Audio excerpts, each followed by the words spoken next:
ఎన్నేళ్ళు ఈ ప్రత్యేక బాధుడు 5 ఏళ్లకు పైగా వివిధ మార్గాల్లో ప్రత్యేక రైళ్ల పేరుతో 30% అదనపు ఛార్జీలతో ప్రయాణికులకు ఆర్థిక భారం.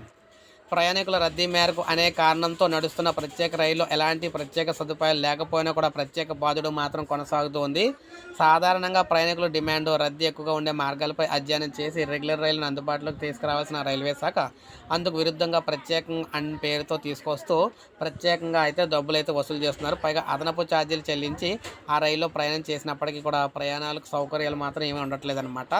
అయితే మనం చూసుకుంటే సెలవులతో నిమిత్తం లేకుండా 365 రోజులు ప్రయాణికులు రాకపోకలు సాగిస్తూనే ఉంటారు. ఉదాహరణకు సికింద్రాబాద్ నుంచి దానాపూర్కు ప్రతిరోజు ఒక రెగ్యులర్ రైలు అయితే లేకపోవడంతో అంటే రాకపోకలు అయితే సాగిస్తుంది. కానీ ఆ రూట్లో మరో రైలుకు సరిపడా ప్రయాణికులు ప్రతిరోజు ఎదురు చూస్తూనే ఉంటారు.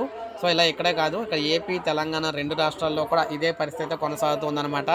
ఏపీ, తెలంగాణలో సరిపడిన రూట్లో లైన్లు అయితే అంటే ఆ లైన్లలో రైళ్లు లేకపోవడం వల్ల అదనపు ట్రైన్లని వేసి ప్రత్యేకంగా అదనపు డబ్బులు అయితే వసూలు చేస్తున్నారు. కానీ ప్రత్యేక సౌకర్యాలు అయితే ఉండట్లేదు. కరోనా వచ్చి ముందు నుంచి కూడా ఇలాగే తయారైందనమాట. సో కరోనా పోయి ఇన్ని సంవత్సరాలైనా ఇంకా వీళ్ళని అయితే మార్చలేదు. సో ప్రజలందరూ కూడా అదనపు భారం అయితే చెల్లించలేమని చెప్పేసి కోరుతున్నారు. ఇప్పటికన్నా సాధారణ రైలు రూట్లు పెంచి సాధారణ ఛార్జీలు వసూలు చేయాలని చెప్పేసి కోరుతున్నారు అన్నమాట ప్రయాణికులందరూ కూడా. సో మీరు కూడా అలా కోరుకున్నట్లయితే ఒక లైక్ చేయండి, సబ్స్క్రైబ్ చేసుకోకపోతే మన ఛానల్ సబ్స్క్రైబ్ చేసుకొని